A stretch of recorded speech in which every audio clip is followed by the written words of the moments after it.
نحمده ونصلي على رسوله الکریم اما بعد۔ ترجمے والے قرآن پاک کا صفحہ نمبر 870، 24واں پارہ، سورہ زمر، 7واں رکوع، آیت نمبر 68 تا 70۔ اعوذ باللہ من الشیطان الرجیم، بسم اللہ الرحمن الرحیم۔ ونفخ في الصور فصعق من في السماوات ومن في الأرض إلا من شاء الله ثم نفخ فيه أخرى فإذا هم قيام ينظرون۔ وأشرقت الأرض بنور ربها ووضع الكتاب وجيء بالنبيين والشهداء وقضي بينهم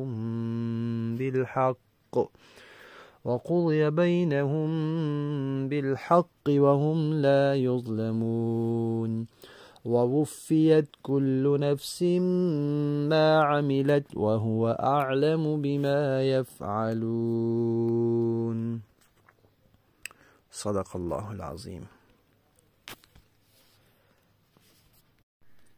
پچھلی آیات میں قیامت کا تذکرہ آیا تھا کہ اس دن آسمان و زمین اللہ کے قبضے قدرت میں ہوں گے۔ اب کچھ احوال ہیں کہ وہ قیامت کیسے آئے گی۔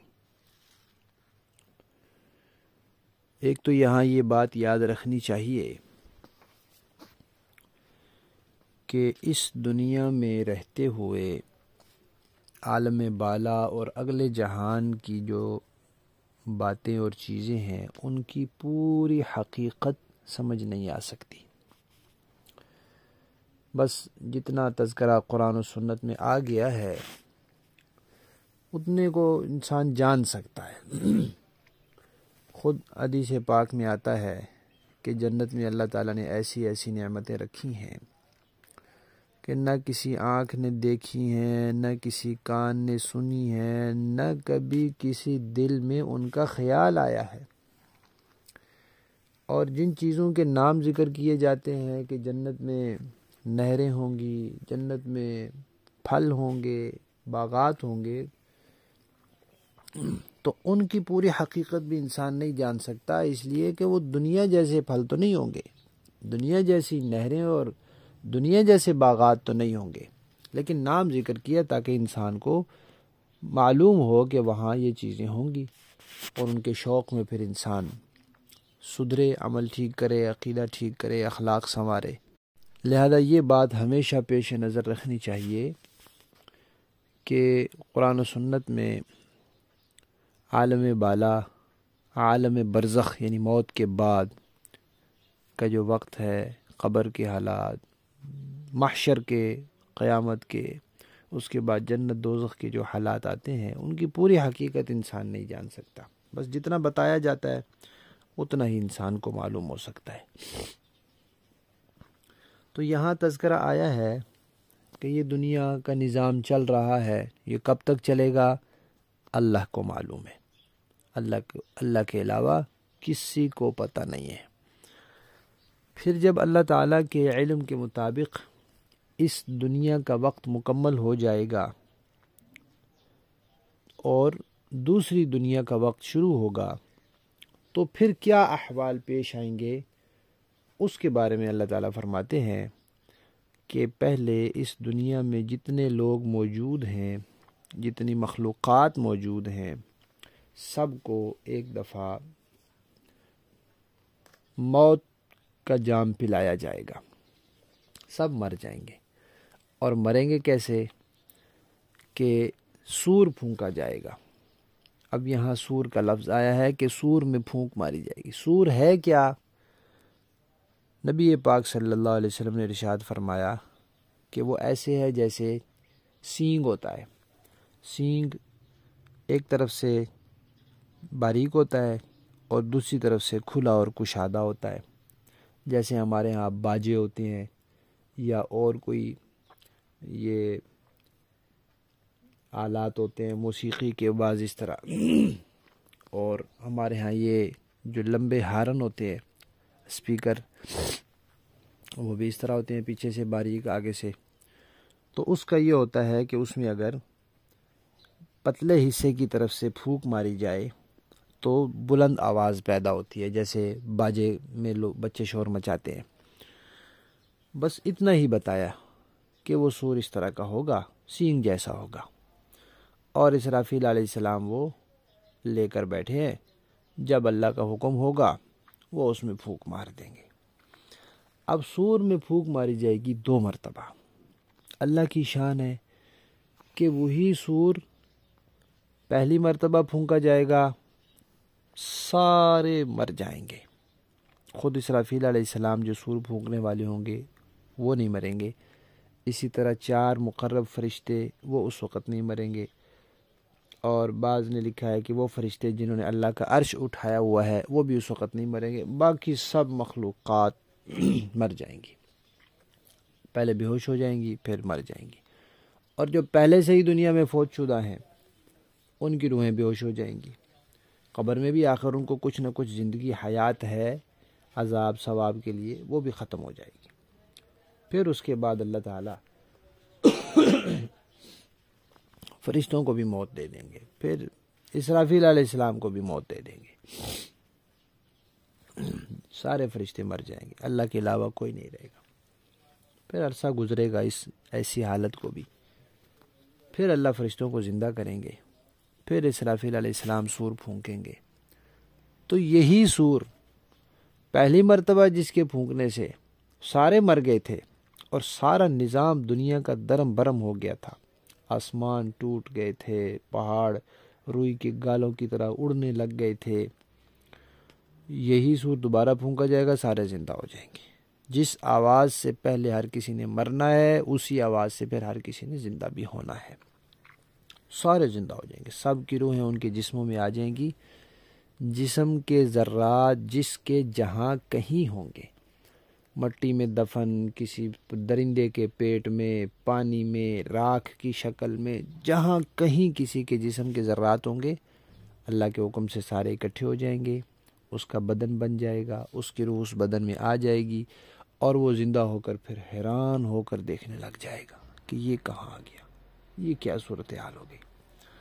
تو یہ اس دنیا کے ختم ہونے اور دوسری دنیا کے آباد ہونے کے وقت کے احوال ہیں. پھر سارے تیزی سے اللہ تعالیٰ کی اس مقرر کردہ جگہ کی طرف چلیں گے جہاں حساب دینا ہے. تو زمین جو ہے اللہ تبارک و تعالیٰ کے نور سے روشن ہوگی. کیسے ہوگی؟ یہ آخرت کے احوال ہے، اس دنیا میں اس کو انسان نہیں سمجھ سکتا.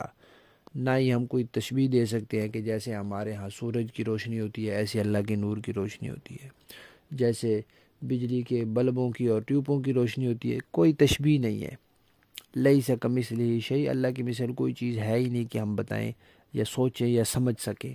بس یہی ہے کہ اللہ کے نور سے زمین روشن ہوگی. کیسے ہوگی یہ اللہ کو معلوم ہے، یہ وہیں جا کے پتہ چلے گا. پھر لوگوں کے نامہ اعمال لائے جائیں گے، ان کو سامنے رکھا جائے گا اور ترازو قائم ہوگا اور گواہ لائے جائیں گے. گواہوں کی بھی کئی اقسام ہیں. انبیاء گواہی دیں گے قوموں کے بارے میں کہ قوم تک ہم نے پیغام پہنچایا تھا پھر انہوں نے نہیں مانا تھا. امت محمدیہ گواہی دے گی. قرآن پاک میں کئی جگہ ہم پڑھ چکے ہیں کہ پچھلی قومیں انکار کریں گی، امت محمدیہ آ کر گواہی دے گی تو وہ کہیں گے یہ تو تھے ہی نہیں. تو جواب میں امت محمدیہ کہے گی کہ یا اللہ یہ بات ہم نے آپ کے کلام میں پڑھی ہے، اگر آپ سچے ہیں تو ہماری گواہی بھی سچی ہے. تو انبیاء گواہی دیں گے، امت محمدیہ گواہی دے گی. اسی طرح انسان کے اعضاء گواہی دیں گے، ہاتھ پاؤں بھی یہ گواہی دیں گے، اور بھی چیزیں گواہی دیں گی. تو گواہ لائے جائیں گے اور سب کے بیانات لیے جائیں گے، گواہیاں سنی جائیں گی. پھر اللہ تعالیٰ فرماتے ہیں ٹھیک ٹھیک فیصلہ کریں گے، انصاف کا فیصلہ کریں گے، فضل تو فرمائیں گے۔ یہ تو ہو سکتا ہے کہ اللہ فضل فرمائے، لیکن عدل سے نیچے کوئی درجہ نہیں ہے، انصاف سے نیچے کا کوئی درجہ وہاں نہیں ہوگا کہ بے انصافی نعوذ باللہ کریں یا ظلم زیادتی کسی کے ساتھ ہو، یہ نہیں ہوگا۔ عدل یا تو بڑھا چڑھا کر اس کو دیا جائے گا یا برابر سرابر، گناہ کیے ہیں تو ان کی سزا برابر سرابر، نیکیاں کی ہیں تو وہ اللہ بڑھا چڑھا کر دیں گے۔ تو انہی باتوں کا یہاں تذکرہ ہے۔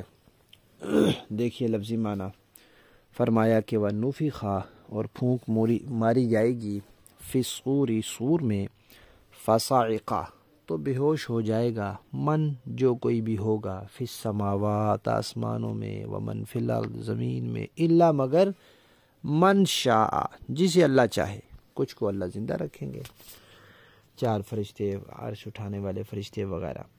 ثم پھر نفخ پھونک ماری جائے گی، فیہ اس سور میں، اخرى دوسری مرتبہ، فَإِذَا هُمْ تو وہ لوگ، قیام اٹھ کھڑے ہوں گے، ینظرون حیرت سے ادھر ادھر دیکھ رہے ہوں گے۔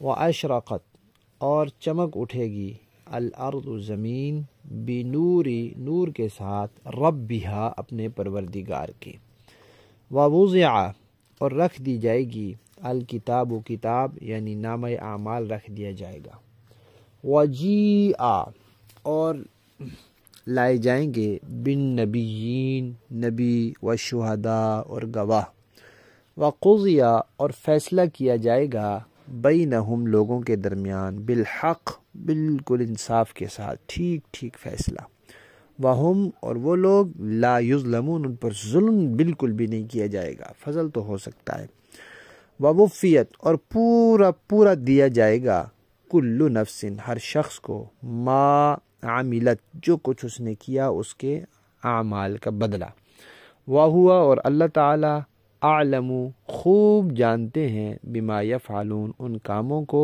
جو لوگ کرتے ہیں، یعنی اللہ جانتے ہیں، اللہ کو ضرورت نہیں ہے کہ اللہ گواہوں کو لا کر پھر جانے کہ کیا کیا تھا کیا نہیں کیا تھا، لیکن گواہ ہوں گے اتمام حجت کے لیے، اور اللہ تعالیٰ نے جو حساب کتاب کا نظام بنایا ہے اس نظام کی خاطر ہوں گے، لوگوں کی سامنے حجت قائم کرنے کے لیے ہوں گے، ورنہ اللہ کو گواہوں کی ضرورت نہیں ہے۔ با محاورہ دیکھیں جی، وَنُفِخَ فِي الصُّورِ فَصَعِقَ مَن فِي السَّمَاوَاتِ وَمَن فِي الْأَرْضِ إِلَّا مَن شَاءَ اللَّهُ ثم نفخ فيه أخرى فإذا هم قيام